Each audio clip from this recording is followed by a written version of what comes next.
the holiday season 1996. Mariah Carey's All I Want for Christmas Is You hasn't gotten old yet. Bill Clinton just beat Al Gore for his second term as president, has another 4 long years ahead of him. And you just got the brand new console from Sega for your birthday, the Sega Saturn. I mean, there's bound to be all types of games you can only get on the Saturn, like Earthworm Jim or Sonic 3D Blast. Yeah, heard that one's good. Or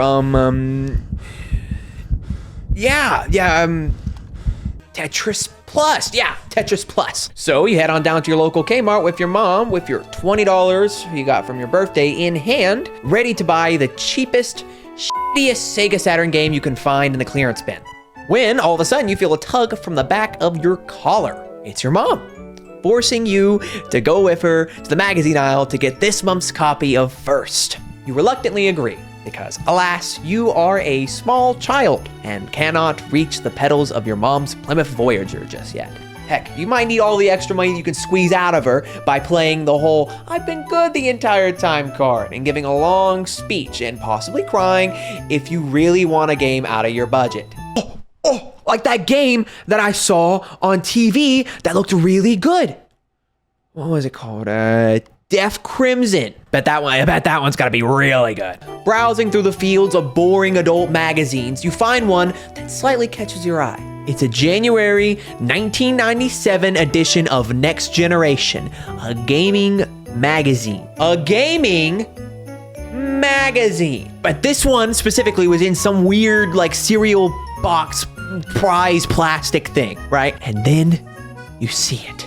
At the bottom of the plastic wrapping, right on the cover, is a little square box. It's a Sega Saturn game. You didn't even know they made gaming magazines for stuff other than Nintendo, and let alone giving out free Sega Saturn games? Immediately you beg your mom if you can have it. And following a set of thorough interrogations, a lot of shallow promises, you successfully keep your birthday 20 and you acquire a brand new video game to pop in that afternoon. When you get back home, you immediately scramble around to put your disc into your Sega Saturn. Clicking the startup button, you look up to the screen to see this. Christmas Nights into Dreams was a promotional demo disc for Sega's newly released IP at the time, Nights into Dreams. Nights released in July of 1996 to mild at best reception. Being developed by Sonic Team and having lead programmer Yuji Naka on the team definitely has something to do with it. I mean, think about it. You just got a brand new Sega console, a company whose best-selling games were Sonic games. And the previous console was known for its Sonic games. The last of which was over 2 years ago, which they usually release every 1 to 2 years. So you have a brand new console, new graphics, everything. What do you expect? This. And all you get is this. The Sega Saturn infamously never got a single Sonic game that was not a spin-off or compilation. I think a lot of Sega fans still harbor a lot of resentment towards Nights for that. To be fair, Nights had some good things going for it. At least Nights had help in its creation by the original designer of Sonic, Naruto Oshima. Together, Yuji Naka, and heck, they even got that Takashi Iizuka guy. Takashi Iizuka, of course, being the original designer of the levels of Sonic. And now, we know him as the head of Sonic Team himself. He helped to design the level structure and gameplay of Nights, and boy, did he ever. When it comes to actually playing the game, I grew up on the sequel, Nights Journey of Dreams on Wii, and my experience with the game was mixed at best. I got it ironically for Christmas in 2007 and remember being distinctly so intrigued and excited about starting up the game, to which I can manage to only get through 1 or 2 levels before my little brain was really not being able to comprehend what the was going on. So it was definitely designed by Takashi Iizuka. I'm just gonna say that Nights is an infinitely confusing game for a young shithead to get under their fingers, especially when they're used to sitting around watching SpongeBob and eating paste and crayons. Hey, colors are nice. And since I will be touching on the original Nights into Dreams very soon on this channel, say, I don't know, February, I will leave my thoughts on the experience, the game mechanics, and other elements for that video. So, make sure that you're subscribed with the notification bell on so you never miss another Dfect video. I'm shameless, I know. However, what you guys do need to know for this video is Knights is this guy right here. Okay, so these two guys are able to fuse with Knights in order to go into the dream world and fly and kill dream monsters and stuff and collect these things called ideas. Clever, right? Which, of course, as we know, represent human dreams. Of course, you stupid buffoon. Why would you know that? Why would you know that? And of course, they're doing it all in order to stop this guy. Well, you don't know who that guy is? I don't either, but he's evil. Look at him. Look at him. This guy's crazy. He's got a crazy thing going on, right? However, Knights also has an evil brother that was created by the evil guy, and it also turns out that Knights himself was created by the evil guy. What? What? What? No way! So your goal in the normal game is to shut down the evil guy's plans of coming into the real world and escaping the dreamland, but in this demo game, your goal is a lot more profound. You see, you have to get back the Christmas tree star from the city's tower that's decorated to look like a Christmas tree, but isn't actually a Christmas tree because Knight's mean brother stole the star, and you're two little butthurt 14-year-olds and you want a star for the tower. So you go through the first level of Knights, collecting all the ideas from these Christmas tree thingies, and then you fight a very festive version of the first boss of the game in order to save Christmas. But the kids come to find out it was all just a dream. But apparently shit like this happened before, and considering this is right after the first game in the timeline, even though you fight the first boss that you already fight in the first game at the very beginning anyway, so really it makes no sense timeline-wise, but you already knew that. So apparently, as we all know, if you have fun with Knights, with dreams, or whatever, something crazy profound is gonna happen in the real world. Apparently, I don't know. I also forgot to mention that earlier, the people in town were not really appreciating the holiday season, like the spirit all around them, I guess, and just like not really embodying the joy and goodwill of Christmas and holiday spirit. Even appreciating the beautiful tower made up to be like a tree, making the kids very, very sad. So when the kids go to sleep, they obviously project those feelings onto their dream world and go through like some like trauma therapy thing right here, and are able to come out the next day and hopefully something, a new profound lesson will be learned. Those projections of how they think that people should be reacting around Christmas time cause the events of the demo to take place. And since it's all a dream, they can recycle the elements. And after you beat the boss, the kids wake up and both run into town to see if something happened to the tower. As the twerps are running into town to see what happened to the tree, the boy, Elliot, falls, trips, and busts his butt on the concrete, knocking the other protagonist, Clarice, to the ground with him. But this is actually where the Christmas miracle happens, because the passerby notice that these two young teenagers have fallen and are sitting on the ground, and as a sane human being would do, stop and help them back up to their feet, showing, of course, that the holiday spirit of generosity and goodwill is still very much alive. And not typical social conventions or social pressure that's associated with the holiday season and the idea of generosity and goodwill, but no, seriously, genuine goodwill and generosity, not all that other stuff. And with their newfound understanding and outlook, our two protagonists go to watch the tower in the middle of the city, aglow with lights, not caring about if the star is there or not. They find that the city wasn't missing anything at all. The true Christmas spirit was there all along. They were the ones who just weren't stopping to see it, when suddenly, and without warning, the star reappears on top of the tower. It was Knights. Boom! Ending. The credits roll. And this becomes a backdrop for a sweet holiday teen romance as Clarice and Elliot stand appreciating the tower, and Clarice puts her head on Elliot's shoulder, being the only time that they are confirmed to be in a romantic relationship. The lore implications of this are crazy. And then the end. I'll touch on the elephant in the room. This is just an asset swap, but I do have to say, this is a very, very clever way, in my opinion, of doing an asset swap. And unlike other asset swaps that we've seen in the industry, it doesn't seem to play off that it's not one. It embraces the fact that this is just a simple demo, but doesn't take that opportunity for granted. It makes a great deal of effort to actually impress the player. I mean, from the very second you start playing, Christmas Nights just oozes creativity, Yuletide, and care. Everything is red, green, gold, and silver, all of it. The collectibles become bells and the rings become wreaths. It's just fun. The landscape behind you becomes filled with snowy hills, filled to the brim of gumdrops and evergreens. The Nightopians, the people of the dream world, start dressing up as elves. The character Knights even has a Santa outfit on. He has a freaking Santa suit on. It's a Christmas game. Move out of the way, Elder Scrolls 42. Christmas Nights deserves Game of the Year this year. And if you play it on Christmas Day, you can see Santa Claus in the background. He can be seen flying across the screen.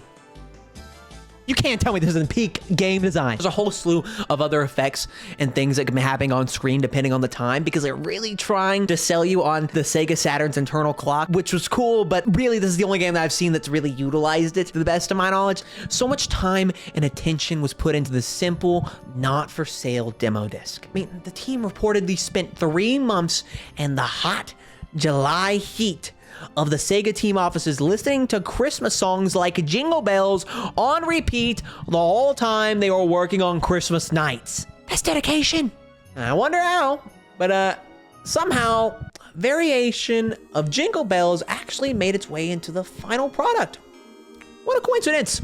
Wonder what inspired that. The music for Christmas Nights was done by Tomoko Sasaki and Naofumi Hataya. These individuals were the people behind the original soundtrack of Nights, which is a fantastic soundtrack, might add. And Christmas Nights specifically actually features a rendition of Jingle Bells and an a cappella version of the Nights theme, which just slaps. Jingle Bells itself is a little overbearing after a while, but very, very sweet and fun. And if you feel like being festive, I think it's a perfect fit. For a game franchise that's known for its music, however, I really wish they put a little more effort into the music side of things, considering all the effort they put into everything else. So, that is the Christmas Nights experience. That is, if you play it only during December. Why? Oh yeah, because not only does Christmas Nights have Christmas, but winter holidays and New Year's too. On New Year's, your main characters will be dressed in the fanciest formal attire and have a special song to boot. And during the winter holidays, it will be festive without all the Christmas specific things, making it just as enjoyable for those who don't wish or don't like to celebrate Christmas. And on April Fool's, you gotta play as Knight's brother. What? This sick as hell. It is to note though that any other time of the year, the demo disc just becomes a normal demo disc for Nights into Dreams, meaning the first and the second levels are just gonna be the exact same as if you played them from the original release, but then preventing you from going on any further. And I mean, really? Where's the fun in that? Lamos. My only real complaint to do with the presentation, which is really petty, is the fact that they didn't change the selection screen, despite the title screen changing depending on the occasion. Like, you're already putting so much effort in the title screen, why not just do the selection screen? Just a little bit of an asset swap. That's all I'm asking. Just a little bit holiday-esque. That's all I want. You know, I just feel like it takes me out for a second. It makes me realize that it's just a normal Nights under the hood, and that I don't like that. It just seems like a small touch that would really put this game over the edge for me, you know? But who am I? I'm just a guy complaining about the game 25 years later on the internet, in my dorm room, in front of a green screen, talking to myself. Do I really have any room to talk? But in my defense, this is a demo and you're likely to be coming back to it or starting up the game on different days, and the normal Nights into Dreams selection screen just isn't cutting it for me overall. Honestly, they probably didn't have enough time to put the extra effort into the selection screen because they were already too busy giving us 25 gifts to unlock. Ha, that's right.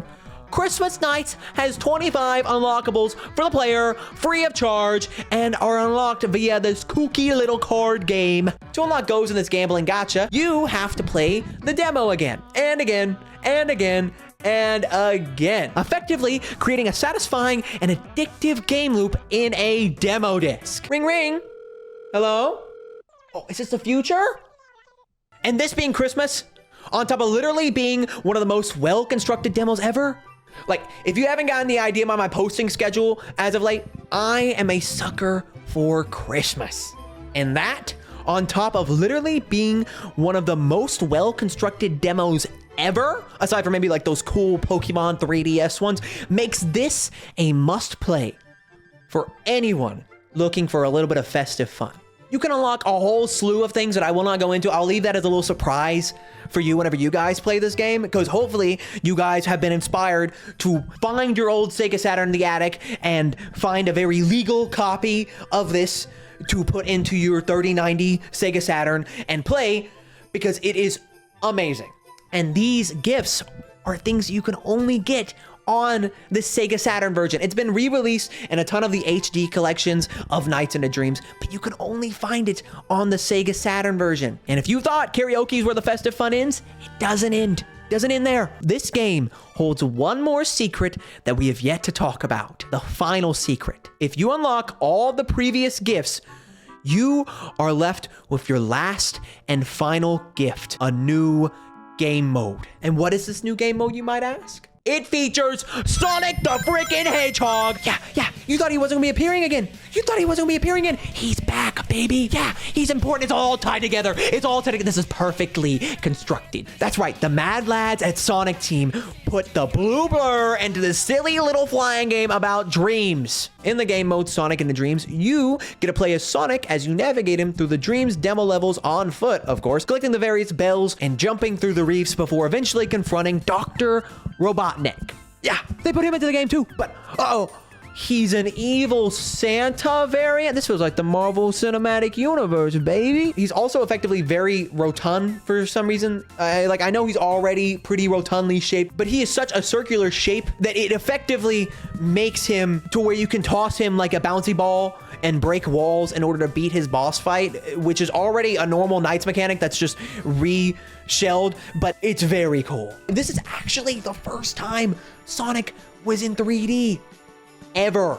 And it's on a fucking Christmas demo disc, which means this Sonic game right here that you're seeing will never be playable ever again, unless some miracle of Sonic Team happens at Sega and allows this to be re-released. But that's okay, because this game is a masterclass of demo design. This game could have been another cheap, generic attempt to push out a demo to burn a couple more sales off of gamers and bored kids in the magazine aisle. But instead, what we got was a masterclass of holiday cheer from Sonic Team. One of, if not the best Christmas surprise in all of gaming. Not a lot of games or companies would do something like that. You think Nintendo's gonna do something like this? Nah. They're gonna slap a fancy sounding name like Deluxe or Ultra and gonna charge $60 for it. We both know that. Knights is a series that Sonic Team time and time again have shown how much faith and pride they have in it. And it shows. Both times that their full games have been released, care and attention were given to every aspect of those games, interviews, and even marketing. And whether or not you like the game, I think it's nevertheless admirable. Christmas Knights embodies the idea of Christmas. A game created by a team of designers so passionate and filled with love towards their work that they just wanted to share it with the world, putting tons of time and effort into something and expecting nothing in return, except maybe a game sale or two.